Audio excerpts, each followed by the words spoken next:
Bonjour Renaud.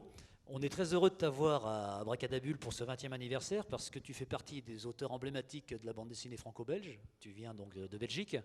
La plupart des lecteurs français t'ont découvert sur la série Jessica Blandy, mais tu avais déjà une production avant.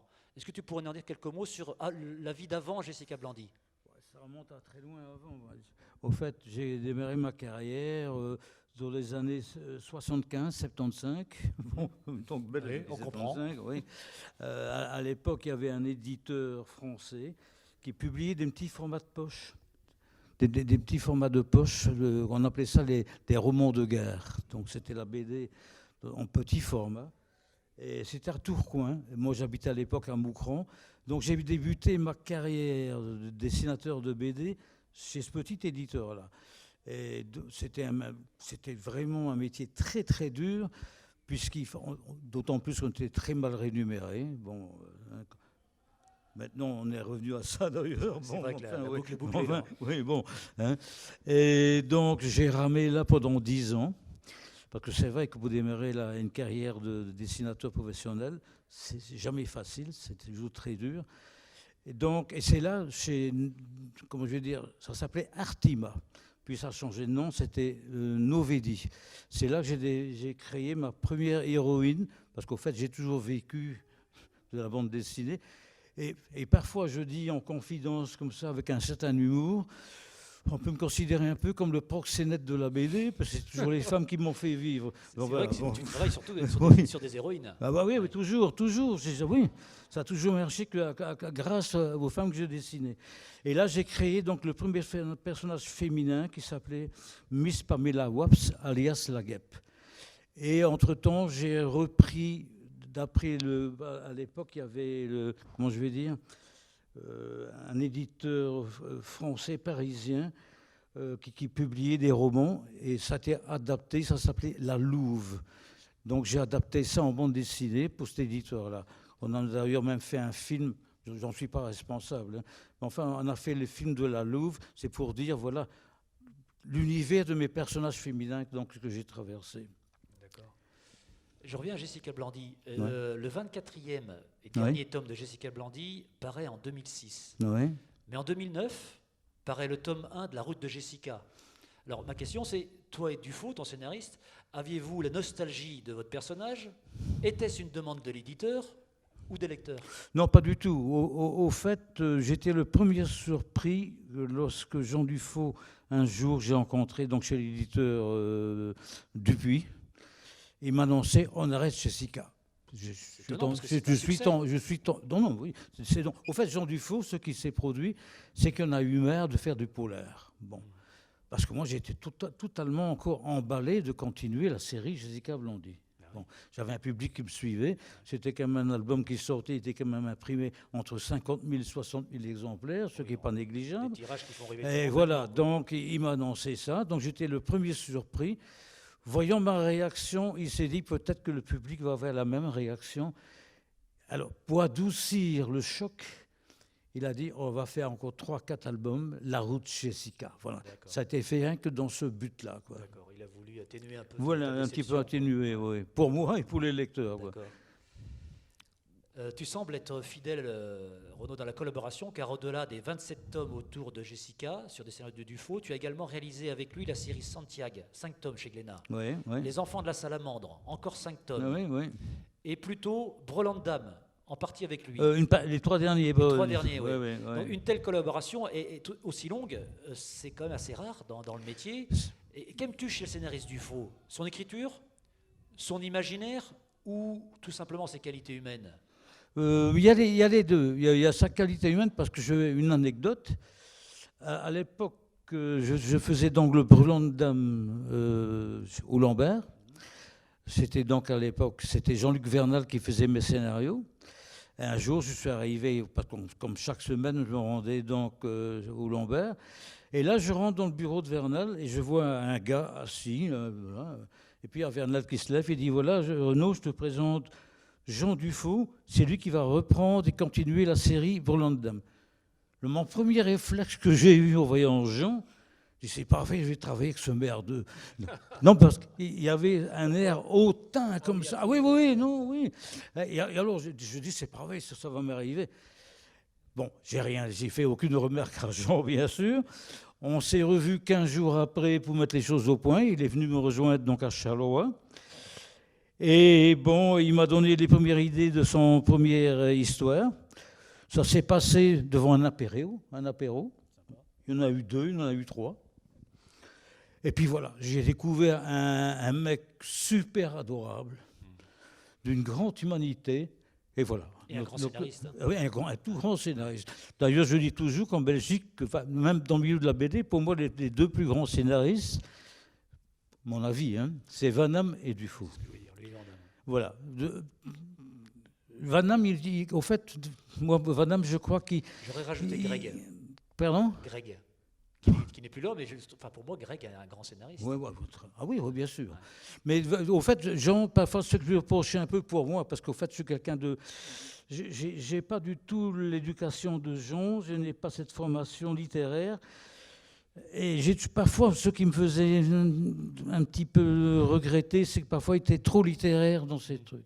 Alors qu'un Van Damme était nettement plus linéaire. Populaire. Voilà, ouais, c'est vrai. Ouais. Alors, on parlait de Jean Dufault, mais en 2014, tu lui fais quand même défaut parce que tu lances 2 collaborations avec le même scénariste, JF, sur Crotal, de Tom, mais aussi d'Encre et de sang chez Sandaway. Alors, est-ce JF qui te sollicite, qui a envie de travailler avec toi, ou alors est-ce que c'est l'inverse? Est-ce que toi, tu as envie de travailler avec la nouvelle génération des scénaristes? Comment ça s'est présenté? Non. Avec JF, c'est tout à fait différent. Je savais très bien que la route de Jessica avec Jean se terminait au bout de 3 albums. Bon. Et JF, au fait, j'ai connu ce gamin, parce qu'à l'époque, je dessinais, là c'est une anecdote, il fut une époque que j'ai repris, non, j'ai pas repris, j'ai fait, je ne sais pas si vous le savez, Nathalie la petite hôtesse. Ah bon, c'est pas Natacha, Nathalie la petite hôtesse. C'est une parodie ou... C'est une parodie, légèrement porno par moment. D'accord. Oui. Alors, je vais vous dire l'anecdote, c'est que l'histoire se passe chez les moines de Couille-et-Queue. Non, mais Couille-et-Queue, c'est un endroit de Charleroi. Ah oui, bon. Oui, voilà, quoi. C'est un endroit de Charleroi. Et donc, j'ai repris ça, parce que, quand je l'ai dit Walteri, du fait, à ce moment-là, il vivait avec sa maman, et comme sa maman, à l'époque, c'était une femme très prude, il n'a pas osé avouer qu'il pourrait faire ça. Alors, il a fait les 2-3 premières pages, et il m'a demandé un mois après, hey, Renaud, est-ce que tu étais capable de continuer le reste? Ben, j'ai eu, pourquoi pas. Voilà, j'ai entamé ça, voilà. Il faut dire où je voulais en venir avec ça. JF, ah bah oui, JF, voilà, JF, oui. À l'époque, je dessinais ça chez moi. Il fut une époque, j'avais une vie de battant de chaise, donc j'étais assez amateur de femmes. Il n'y a pas que dans l'univers de ma BD. Oui. J'ai connu une dame qui venait régulièrement me dire bonjour chez moi, accompagnée d'un gamin. Et le gamin était JF. Oui, mais à cause de ce gamin, j'ai jamais pu conclure l'histoire. Parce qu'il était toujours présent. C'est pour ça qu'il t'en a écrit 4 derrière. Oui, voilà, oui. Il était toujours présent. Donc j'ai connu JF ce moment-là. D'accord. Et un jour, dans une réunion donc, entre auteurs chez Dupuis, je savais qu'il y avait qui travaillait chez Dupuis, je ne l'avais jamais rencontré. Et lui a fait le lien, JF, avec cette anecdote dont tu parles là? Oui. Au fait, il travaillait à ce moment-là, les enchaînés, je crois. Oui. Un truc comme ça, oui. Le milieu carcéral, oui. Et je l'ai rencontré là chez Dupuis. Voilà. Je l'ai rencontré là chez Dupuis, et puis j'étais vers lui, je dis, tu ne me connais pas? Ah, si, Renaud. J'ai dit, c'est toi le merdeux qui m'a toujours ennuyé. Alors, donc, on a eu une relation comme ça, vraiment, de camarades. Et comme je voulais un peu continuer encore la route de Jessica, JF était d'accord de le faire. Et donc, on l'a fait ensemble. Quant maintenant à Sandaway, là, c'est autre chose. JF, à un moment donné, et moi aussi, vous savez, dans les carrières de BD, de bande dessinée, il y a parfois des moments creux. C'est vrai. Bon. Quoique j'étais rarement sans travail, mais là, il y a eu une période, j'étais dans un moment creux. Et c'est JF qui m'a donné l'idée, il dit, tiens, qu'est-ce que tu crois, on n'irait pas faire du travail pour Sandaway? J'étais pas spécialement emballé. Il faut qu'on précise pour ceux qui ne savent pas que Sandaway, c'est une plateforme de financement participatif, Oui, oui, oui. appelée également crowdfunding. Oui, c'est Et ça. donc ce sont les édinautes qui financent Voilà, les livres. c'est Donc ça, tu ne ouais. faisais pas que le dessin, il fallait aussi communiquer avec Ouais, la, ouais, ouais, la ouais. communauté Voilà, des c'est ça. édinautes. Ouais. Alors Des JF, éditeurs internautes, ils appellent voilà. ça. Donc JF ça m'a proposé de faire ça. Ben, je dis pourquoi pas. Donc JF s'est occupé des scénarios pour 2 volumes. On a fait ça, bon, on l'a regretté par après, parce qu'au fait, c'était la galère. Hein. C'était la galère, je dois Tu veux dire dire. pour récupérer le financement Oui, ou pour mais la ouais, vie non, du livre après? ben, le financement, ça ne nous regardait pas, c'était eux. Ouais. Mais la galère dans le sens que on a fait ça on a fait 2 albums sur 2 ans, et 3-4 ans après, on n'a jamais reçu un seul relevé des ventes. D'accord, donc c'est Bon, l'éditeur qui a... voilà, Parce qu'il ouais. y a eu une prépublication dans Le Soir quand même. Oui, oui, Le oui, tome oui, 1, oui, donc oui, oui, il oui, y a oui. eu un accueil Oui, positif. oui, oui, bah oui, mais enfin, vous savez, c'est pas ça qui fait le succès. Hein. Et donc, voilà, quoi.